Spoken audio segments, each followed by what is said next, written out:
Bismillahirrahmanirrahim. Assalamualaikum warahmatullahi wabarakatuh. Alhamdulillahi rabbil alamin. Wassalatu wassalamu ala asyrafil anbiya'i wal mursalin. Wassalatu wassalamu ala nabiyina Muhammadin wa ala alihi wa ashabi ajma'in, amma ba'd. Jamaah yang dimuliakan Allah Ta'ala, pertama-tama pada kesempatan malam hari ini kita tidak lupa mengucapkan syukur kita kehadirat Allah Subhanahu wa Ta'ala yang telah banyak melimpahkan kenikmatan kepada kita semuanya.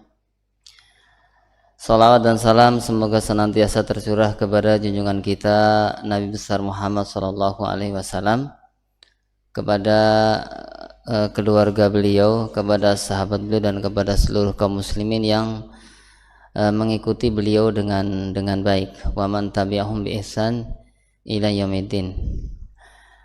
Baik jamaah yang dimuliakan Allah Ta'ala, kita kesempatan malam hari ini melanjutkan kembali pembahasan kita terkait ketika kita mendapatkan saudara kita menemui ajalnya di hadapan kita. Kita mendampingi orang yang hendak meninggal dunia sampai akhirnya dia betul-betul meninggal dunia. Beberapa adab yang perlu kita perhatikan kemarin sudah kita sampaikan. Di antaranya ketika seorang yang sakaratul maut atau meninggal dunia tadi sudah betul-betul kita pastikan meninggal dunia, yang pertama kita lakukan adalah kita memposisikan, ya, atau kita mengkondisikan hal-hal yang memang perlu dikondisikan. Di antara yang kemarin kita sebutkan adalah karena orang yang meninggal dunia itu terkadang tidak menutup matanya dengan sempurna, atau bahkan sebagian membuka lebar-lebar matanya dalam keadaan sudah meninggal dunia, maka selagi jasadnya belum kaku, kita posisikan dengan kita pejamkan matanya. Sebagaimana ini kemarin dicontohkan oleh Rasul pada jenazahnya sahabat Abu Salamah. Kemudian juga yang perlu diperhatikan adalah kemarin kita sebutkan mengikat rahangnya dengan tujuan supaya ketika dia meninggal dunia tidak dalam keadaan mulutnya terbuka. Ya, karena ketika orang baru meninggal maka seluruh ototnya tidak punya lagi kekuatan sehingga sangat mungkin mulutnya terbuka. Nah, ketika mulut terbuka sampai pada kondisi badannya menjadi kaku, maka akan sulit untuk ditutup, sehingga akan memadaratkan ketika kita memandikan atau ketika kita mengurus, ya, jenazahnya. Sehingga ini juga yang perlu diperhatikan. Termasuk juga kemarin diingatkan dengan sebuah hadis yang melarang kita untuk mematahkan persendian atau tulang orang yang sudah meninggal dunia. Karena sebagaimana mematahkan tulang orang yang hidup ini terlarang dalam agama, maka di dalam Islam juga tidak boleh kita melakukan itu kepada jenazah sebagai bentuk penghormatan kepada seorang muslim. Sehingga ketika seorang meninggal dunia dalam posisi yang memang perlu dirapikan, perlu dikondisikan untuk memudahkan nanti dalam memandikan, dalam mengkafani, maka ya kita posisikan kakinya, kita posisikan tangannya, dan seterusnya. Juga kemarin di antara tuntunan adalah kita melepas pakaian si mayit. Nah, biasanya ini dilakukan ketika menjelang hendak atau menjelang dimandikan. Namun juga dituntunkan sebagaimana diingatkan oleh para ulama, ketika mungkin proses memandikan jenazah masih menunggu waktu lama, sehingga akan dimungkinkan ketika dia terus dalam pakaiannya, mungkin pakaiannya akan melengket pada tubuhnya atau mungkin akan merusak kulitnya. Kalau misalnya didiamkan selama 1 malam menunggu besok dimandikan misalnya, maka tidak mengapa malam itu kita lepas buka pakaiannya, kemudian adab yang juga kemarin kita sebutkan adalah menutup seluruh tubuh jenazah tadi sekali seumur hidup. Ya, artinya beliau berhaji sekali, kemudian tahun berikutnya beliau meninggal dunia, sehingga beliau tidak memiliki kesempatan haji kecuali satu kali. Pada satu-satunya kesempatan Rasul berhaji tadi terjadi sebuah kecelakaan di mana salah seorang sahabat terjatuh dari kendaraannya. Tidak disebutkan onta atau kuda, yang jelas jatuh dari kendaraannya. Ada dua versi ya. Di sini dikatakan idz waqa'a an rahilatihi fawaqasathu aw qala fawaqasathu. Jadi orang ini meninggal dunia karena terjatuh dari kendaraannya, kemudian patah tulang lehernya, atau ada keraguan dari perawi, atau dia bahasa kita disepak ya, ditendang oleh binatangnya sehingga patah tulang lehernya. Yang jelas sahabat yang mulia ini berhaji bersama Rasulullah, kemudian meninggal dalam keadaan berihram. Ya, karena dalam ibadah haji dan ibadah umroh ada yang namanya ihram. Sama seperti ketika kita sholat, ya, kita juga ada istilah takbiratul ihram. Ya, karena kalau orang sudah takbiratul ihram, maka perkara-perkara yang tadinya halal menjadi haram. Makan sebelum sholat hukumnya boleh, tapi kalau sudah Allahu Akbar menjadi tidak boleh. Ngobrol sebelum sholat aslinya boleh, tentu asal ngobrolnya ngobrol yang baik. Tetapi ketika sudah Allahu Akbar, maka ngobrol menjadi tidak boleh. Jalan-jalan, ya, tertawa dan seterusnya. Banyak hal-hal yang tadinya halal menjadi haram, sehingga takbir pertama dalam sholat disebut takbiratul ihram, takbir yang mengharamkan. Demikian pula dalam ibadah haji dan umrah, nanti di sana ada istilah ihram, yaitu ketika seorang ibadah haji masuk ke miqat, ya, atau umrah masuk ke miqat, maka mulailah dia berihram. Biasanya di antara yang dituntunkan adalah memakai pakaian ihram. Artinya berlaku kepada dia hal-hal yang tadinya boleh menjadi tidak boleh. Untuk kaum laki-laki tidak boleh memakai pakaian berjahit, kemudian tidak boleh memakai minyak wangi, kemudian tidak boleh memotong rambutnya, kemudian tidak boleh memakai penutup kepala, tidak boleh membunuh, tidak boleh berburu ketika dalam keadaan ihram ini. Ini perkara-perkara yang asalnya boleh, tetapi dalam pelaksanaan ibadah haji ketika orang sudah berihram maka menjadi tidak boleh. Nah, maka orang yang meninggal dunia dalam keadaan dia berihram seperti ini, ada pembedaan dalam perlakuan. Rasul SAW mengatakan kepada para sahabat, aghsiluhu bima'in wasidrin, mandikan dia dengan air dan daun bidara. Mandikan dia dengan air dan daun bidara. Jadi di antara tuntunan memandikan jenazah itu nanti di antara air yang disiapkan selain air bersih adalah air yang sudah dicampur dengan daun bidara yang sudah dihaluskan. Ya, jadi daun bidara yang sudah ditumbuk halus kemudian dicampurkan dalam air. Kemudian nanti ampasnya kita gunakan ya untuk memandikan, sebagaimana juga nanti air yang berisi larutan daun bidara juga nanti kita gunakan. Kemudian juga disiapkan pula air, kalau bahasa sekarang kapur barus, ya, air yang sudah dikasih tumbukan kapur barus. Digunakan daun bidara karena dia di antara hikmahnya adalah membersihkan kotoran, sehingga sebagian ulama tidak semuanya boleh daun bidara diganti dengan sabun, ya, boleh daun bidara fungsinya digantikan dengan sabun. Tapi sebagian ulama ya mereka tetap tidak menggunakan sabun ketika memandikan jenazah, tapi menggunakan campuran daun bidara tadi. Dan bidara alhamdulillah ya di beberapa tempat mudah untuk ditemukan. Kemudian pada siraman terakhir digunakan air kafur, ya, air kalau kita pakai kafur barus, ya, karena di situ di samping ada efek wangi juga untuk menghindarkan serangga, ya, menghindarkan serangga, gangguan serangga. Jadi ketika jenazah itu sudah dimandikan, sudah dikafani, ini juga mungkin di beberapa tempat dipraktekkan. Itu biasanya ketika misalnya dimandikan malam hari dan akan dikuburkan di siang harinya, esok harinya,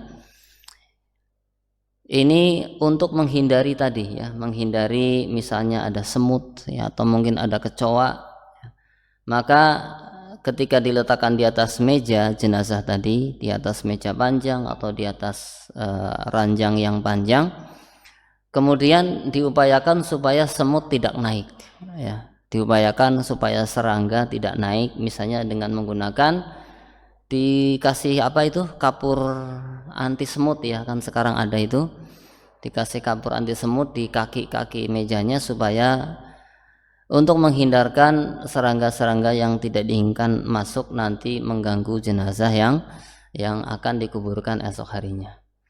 Ini ya, diantara hikmah digunakannya benda-benda tadi dalam memandikan jenazah. Kemudian Rasul mengatakan untuk jenazah yang meninggal dalam keadaan ihram tadi dikatakan la tuhannituhu, jangan kalian memakaikan minyak wangi untuk jenazah yang meninggal dalam keadaan ihram. Adapun jenazah yang lain secara umum malah disunahkan untuk dipakaikan minyak wangi.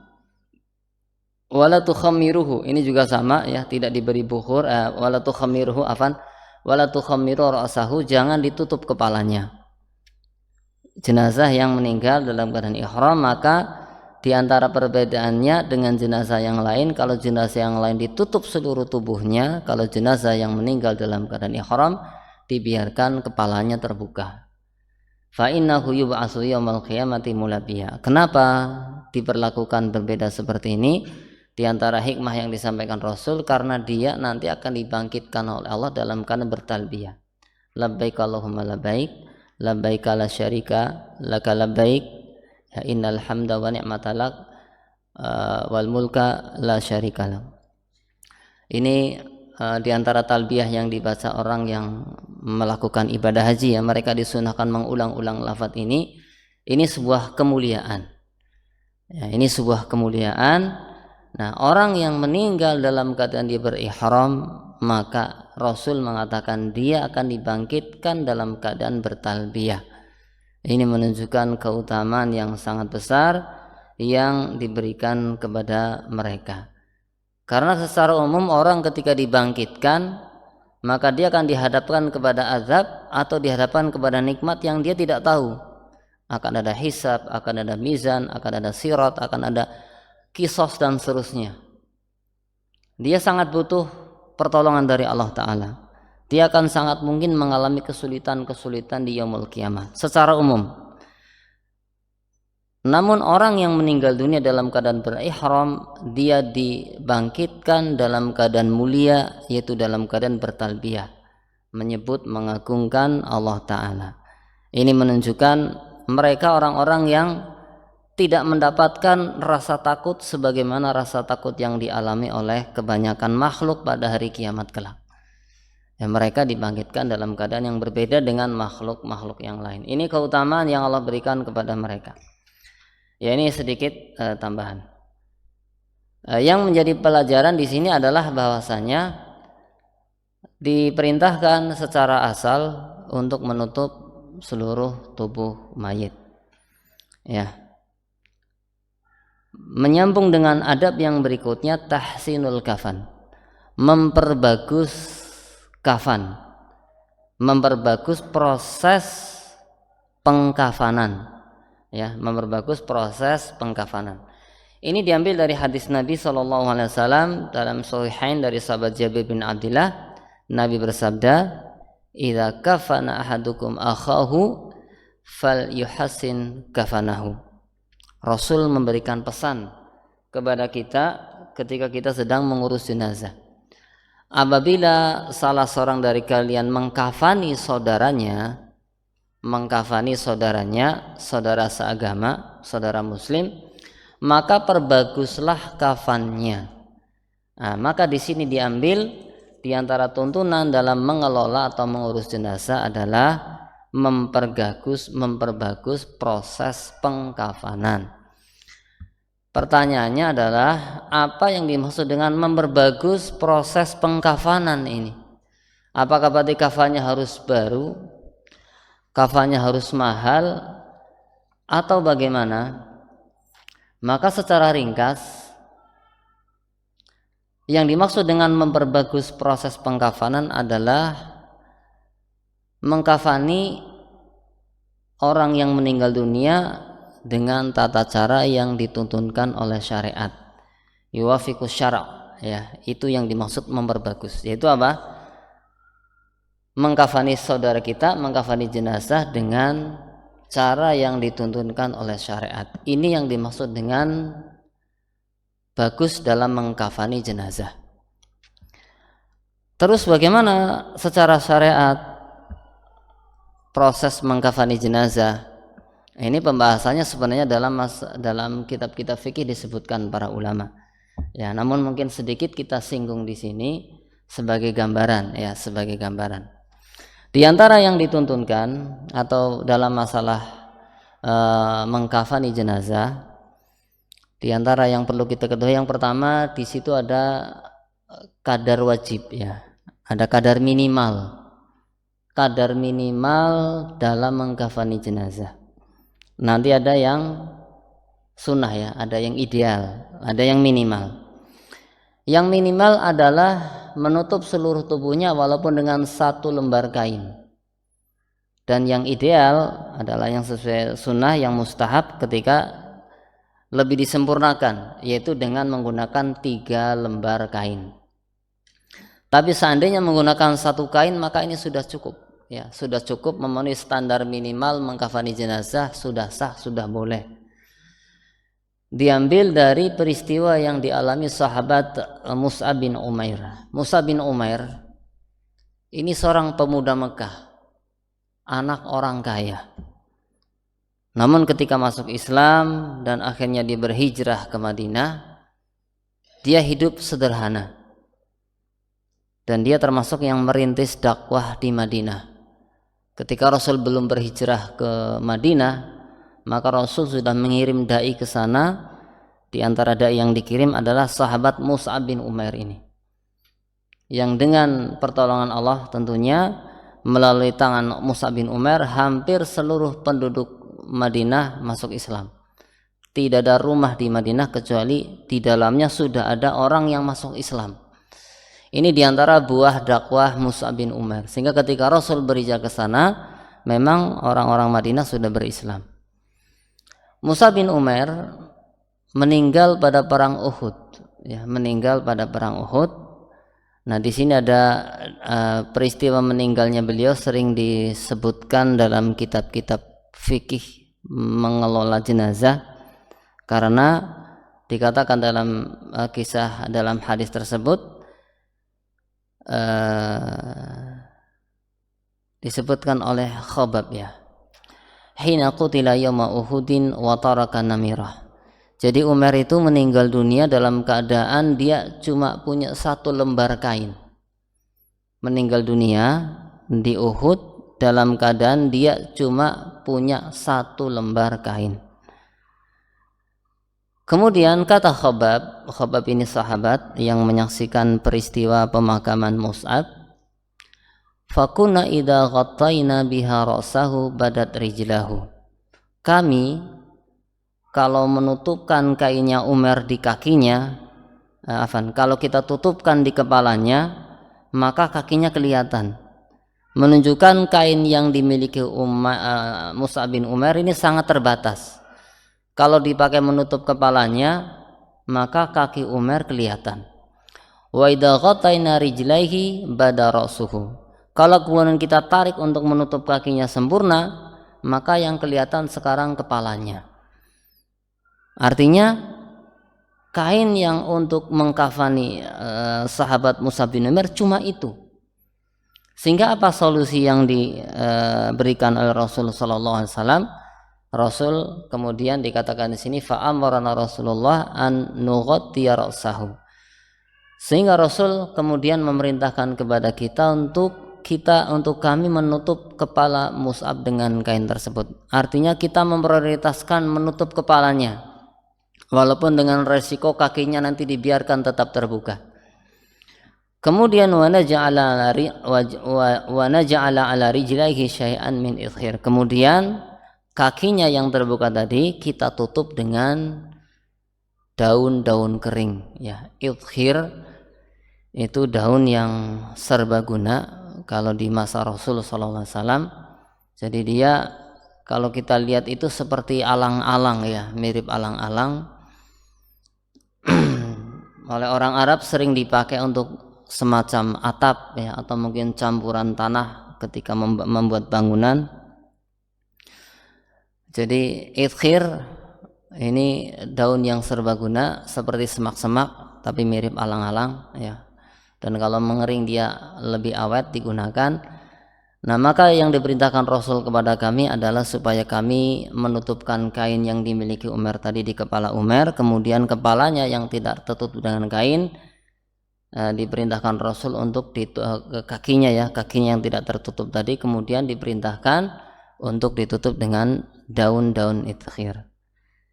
Ini menunjukkan bahasanya seandainya sekedar seperti ini dalam mengkafani jenazah maka sudah sah, ya, sudah sah, walaupun cuma dengan satu lembar kain.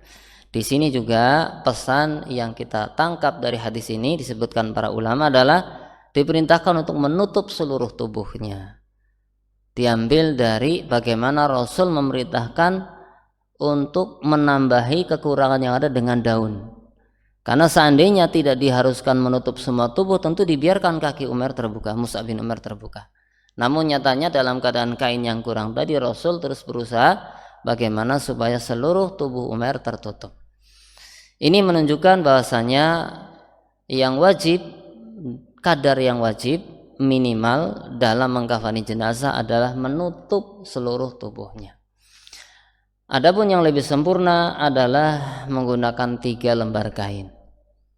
Untuk laki-laki 3 lembar kain, ya seperti biasa, ya. Kalau ini sebuah meja misalnya, kita mau ikat berapa ikatan jenazah tadi? Mau 7 atau mau 5, ya tinggal kita taruh tali-talinya, ya, sesuai dengan yang dibutuhkan. Kemudian kain kita taruh di atasnya, kita gelar 1, 2, 3 lembar. Nah, kemudian jenazah kita masukkan yang sudah dimandikan tadi. Ingat, ya, jadi jenazah dari proses dibuka pakaiannya, dimandikan sampai dikafani tidak boleh auratnya terbuka. Jadi ketika setelah dimandikan, ya, kemarin kita sudah sebutkan ketika memandikan jenazah kita tutup dengan kain, ya. Untuk laki-laki dari pusar sampai ke lutut kita tutup. Nah, ketika memandikan selesai itu kan perlu dihanduk, ya, bahasa kita. Mungkin prakteknya bisa pakai kain kering, kain besar kering, atau mungkin pakai handuk besar juga boleh. Jadi ketika menghanduk jenazah pun sama, ya, kita ambil kain penutup auratnya tadi, dalam keadaan handuk sudah kita siapkan di atasnya. Jadi mungkin satu orang menarik kain penutup auratnya, satu orang meletakkan handuknya tadi, sehingga aurat si jenazah tetap tertutup. Demikian pula setelah dihanduk, mungkin akan ditutup lagi dengan kain sebelum diangkat ke kain kafan yang digelar tadi. Ditutup dengan kain jarit lagi misalnya, atau kain yang besar lagi. Maka yang diperhatikan juga adalah tetap dijaga jangan sampai auratnya terbuka. Sehingga ketika jenazah yang sudah dimandikan, sudah dikeringkan badannya, ditutup lagi dengan kain, ya, mau diangkat ke kain kafan, maka ketika diletakkan di atas kain kafan tadi, maka sebelum kafan ditutupkan atau sebelum handuk atau penutupnya diambil, maka kafan juga sudah ditutupkan ke tubuhnya. Jadi mungkin kafan kita lipat ya, kain lembaran pertama kita lipatkan ke si mayit tadi, masih belum diikat ya, masih kendor. Nah, sudah tertutup sekarang, maka baru kain penutupnya kita tarik dari bawah ya, dari bawah. Nah, sehingga aurat si jenazah tetap terjaga.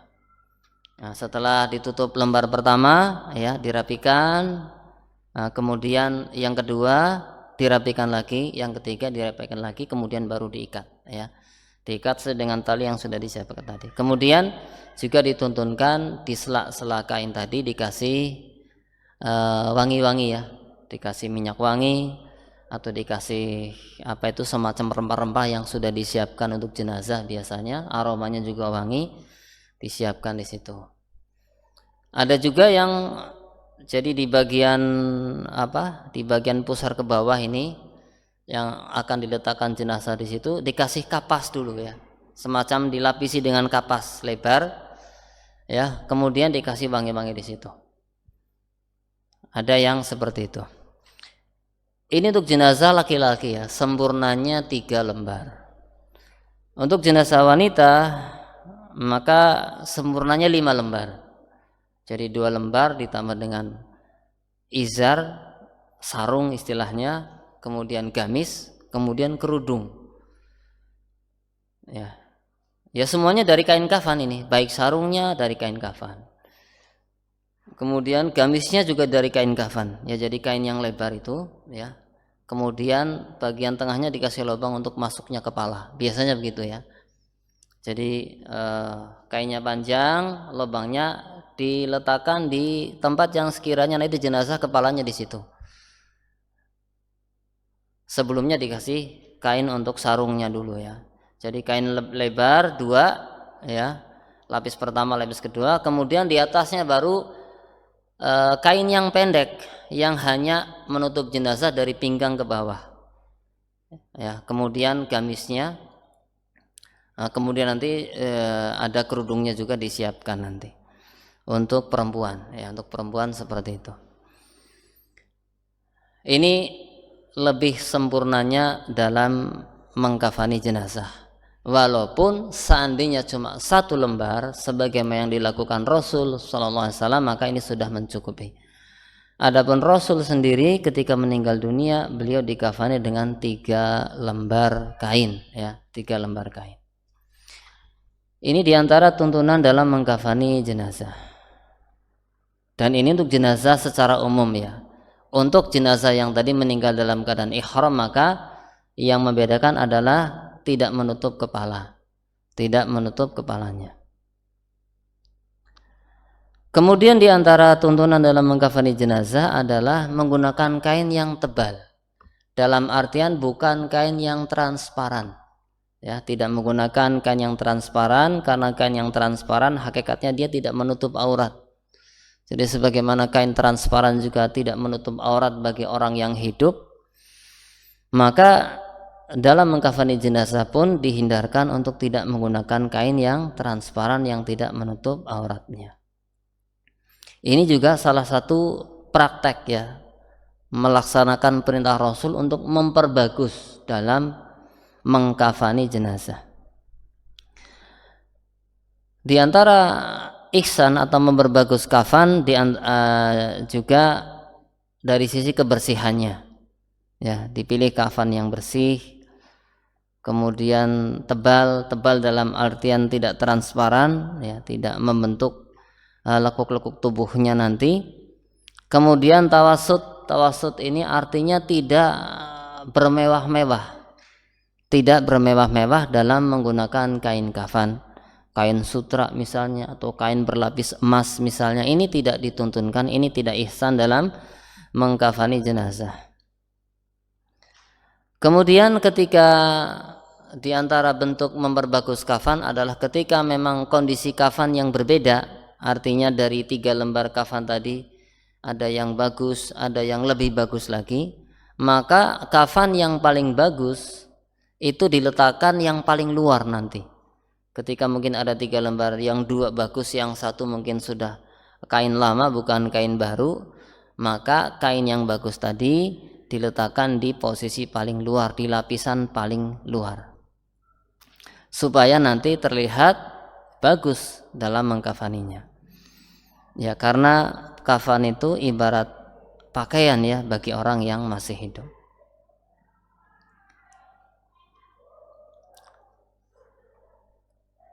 Di antara yang dituntunkan oleh sahabat mempraktekkan larangan untuk bermewah-mewah dalam berkafan, ini sahabat Abu Bakar ketika sakit berpesan kepada keluarganya. Ya, berpesan kepada keluarganya, beliau punya kain yang beliau pakai ketika beliau sakit. Beliau berpesan kepada keluarganya, tolong 2 lembar kain ini dicuci. Ya, maka dengan 2 ini saya dikafani. Tidak perlu beli yang baru, kata beliau. Ya, tidak perlu beli yang baru. Beliau mengatakan li'anal hayya ahwaju ilal jadid minal mayyit. Kata beliau, kata sahabat Abu Bakar, karena orang yang hidup itu lebih butuh kepada baju yang baru daripada orang yang sudah mati. Ya, kenapa? Kata beliau, wa innama huwa lil muhlah wa turab. Karena sebagus-bagusnya orang yang pakai kain kafan, orang meninggal, maka pakainya nanti juga cuma sebentar. Artinya ya dipakai cuma sebentar kemudian dimasukkan ke dalam tanah. Artinya ya tidak perlu baru, kata beliau. Ini yang beliau praktekkan dalam melaksanakan pesan Rasul untuk tidak bermewah-mewah dalam menggunakan kain kafan. Karena ketika bermewah-mewah dalam menggunakan kain kafan, ini termasuk bagian dari menyia-nyiakan harta. Yang mana menyia-nyiakan harta dilarang dalam agama. Rasul bersabda, innallaha kariyalakum salasan. Rasul mengatakan Allah itu enggak suka 3 hal pada kalian. Apa kata beliau? Qil wa qal. Yang pertama, suka mengedar-edarkan berita, katanya dan katanya. Yang kedua, kasratus soal, banyak bertanya. Banyak bertanya sesuatu yang hanya sekedar untuk pengen tahu saja, bukan bertanya untuk diamalkan. Atau juga kasratus soal maknanya banyak meminta-minta, suka minta-minta. Ini termasuk hal yang dibenci oleh Allah Ta'ala.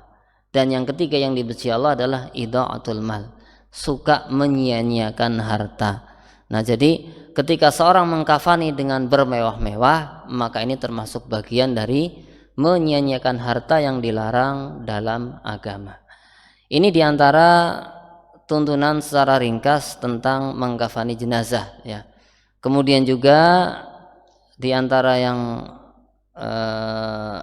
dituntunkan dalam mengkafani jenazah adalah mengutamakan warna putih. Rasul bersabda, albisu min thiyabikumul bayad.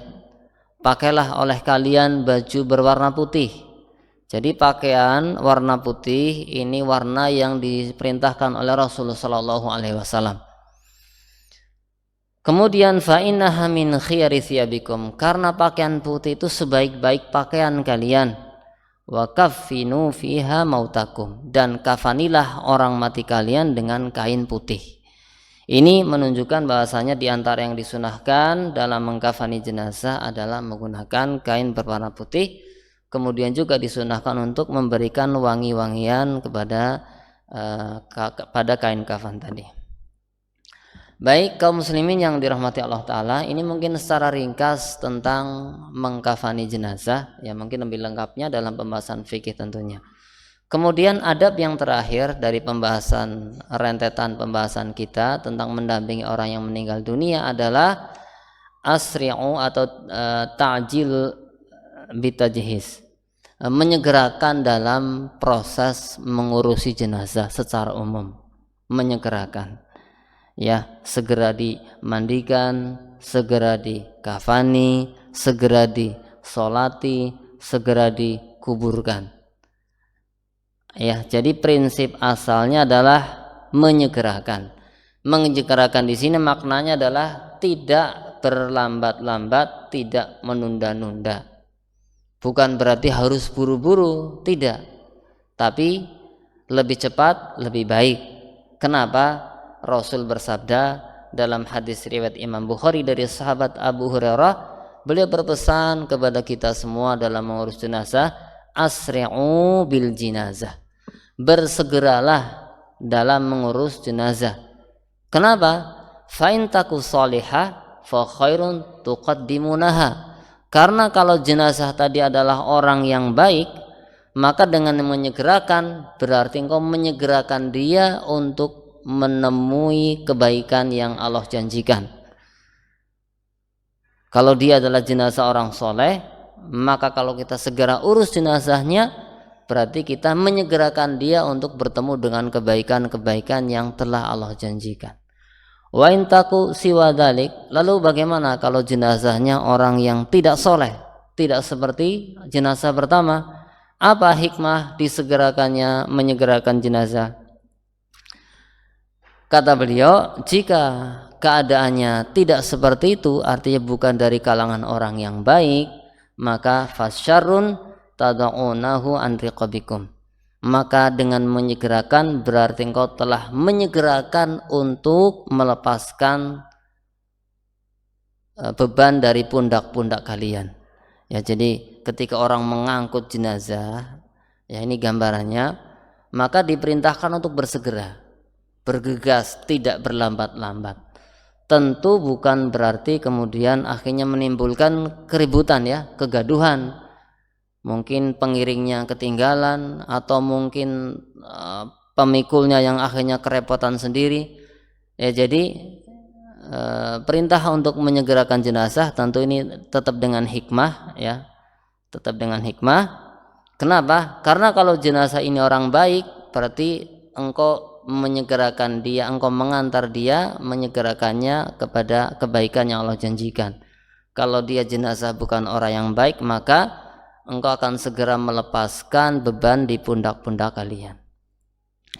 Ini hikmah menyegerakan jenazah.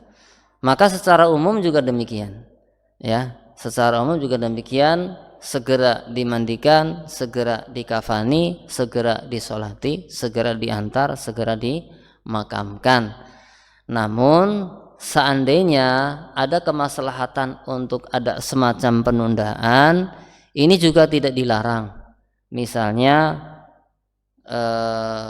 menunggu yang hadir lebih banyak supaya yang mensolati lebih banyak. Ya, misalnya jamaah yang akan datang, mereka bisa datang beberapa jam kemudian karena mereka sekarang masih dalam kesibukan dan sebagainya. Sementara kalau diberangkatkan ke kuburan sekarang berarti tidak disolati oleh mereka ini para jamaah, ya. Sehingga kita tunggu, ya, kita tunggu orang berkumpul lebih banyak supaya yang menyolati lebih banyak, baru kemudian kita berangkatkan ke makam. Ini boleh. Atau mungkin menunggu orang yang mengurusinya misalnya. Ini yang biasa memandikan belum datang ini, ya. Akhirnya kita tunggu. Ya, kita tunggu sampai orang yang biasa mandikan dan bisa mandikan, atau mungkin dia sudah berwasiat, nanti kalau saya mati yang memandikan saya adalah fulan, sebagaimana Fatimah juga berwasiat, nanti yang memandikan saya adalah Ali suami saya. Abu Bakar juga demikian, berpesan, nanti kalau saya mati istrinya yang mandikan, berwasiat.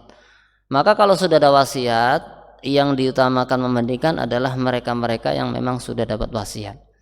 Jadi mungkin ketika orang meninggal dunia, orang yang hendak memandikan yang dikasih wasiat dia belum bisa datang, maka tidak mengapa kita tunggu. Jangan kemudian tinggal dan seterusnya. Ya, namun kalau menunda-nunda tadi memadorotkan, ya, memadorotkan si jenazah. Misalnya jenazahnya wal'iyadzubillah kalau ditunggu terlalu lama semakin rusak keadaannya, maka ini jangan ditunda-tunda. Atau mungkin kalau ditunda-tunda ini hadirin yang banyak, ya, yang akan mengiring jenazah, akhirnya mereka tersiksa, ya, menunggu-nunggu kapan diberangkatkan, akhirnya mereka satu persatu bubar, maka ini juga akan menyulitkan orang yang bertakziah. Ini juga menjadi pertimbangan, ya, menjadi pertimbangan untuk sebaiknya disegerakan saja. Tetapi secara prinsip sebagaimana tadi dipesankan Rasul adalah asri'u bil jenazah, segeralah, ya. Jadi kalau ditanya terus patokannya apa, kapan kita boleh menunda, kapan kita harus menyegerakan. Patokannya adalah kemaslahatan. Ya, kita lihat kemaslahatan yang akan mana yang lebih baik, disegerakan atau ditunda. Ya, ini beberapa adab yang disebutkan terkait dengan masalah ini. Dengan ini menutup pembahasan tentang adab mendampingi orang yang hendak meninggal dunia sampai pada proses kita mengkafani jenazah. Berikutnya adalah mensolati, mengantarkan, dan kaitannya dengan kegiatan takziah ya, di mana nanti ada saudara yang datang, teman yang datang dan seterusnya. Nanti kita bahas pada bab yang berikutnya, adabul janaiz ya. Adab-adab terkait dengan jenazah. Insyaallah nanti pada bab tersebut akan disampaikan bagaimana adab dalam mengumumkan kematian ya, kemudian bagaimana adab keluarga yang ditinggal oleh orang yang meninggal dunia, kemudian apa yang semestinya bisa diwujudkan ya dalam dalam acara kematian seorang muslim, misalnya memperbanyak orang yang sholat, kemudian siapa yang berhak memikul jenazahnya, bagaimana adab mengiring jenazah ketika kita berjalan, kemudian doa-doa yang kita bisa ucapkan, kemudian ungkapan-ungkapan bela sungkawa yang bisa diucapkan oleh orang yang bertakziah kepada keluarga yang ditinggal. Ini diantara yang akhirnya kita bahas pada bab yang akan datang. Insyaallah kita akan bacakan pada pertemuan-pertemuan berikutnya. Baik jamaah yang dimuliakan Allah Ta'ala, untuk pertemuan malam hari ini kita cukupkan. Semoga bisa memberi gambaran. Tentu lebih detail pembahasan ini dibahas dalam kitab-kitab fikih ya, tentang bagaimana pengurusan jenazah. Demikian yang kita bisa sampaikan. Sallallahu ala nabiyyina Muhammad wa ala alihi wa ashabihi ajma'in. Wassalamualaikum warahmatullahi wabarakatuh.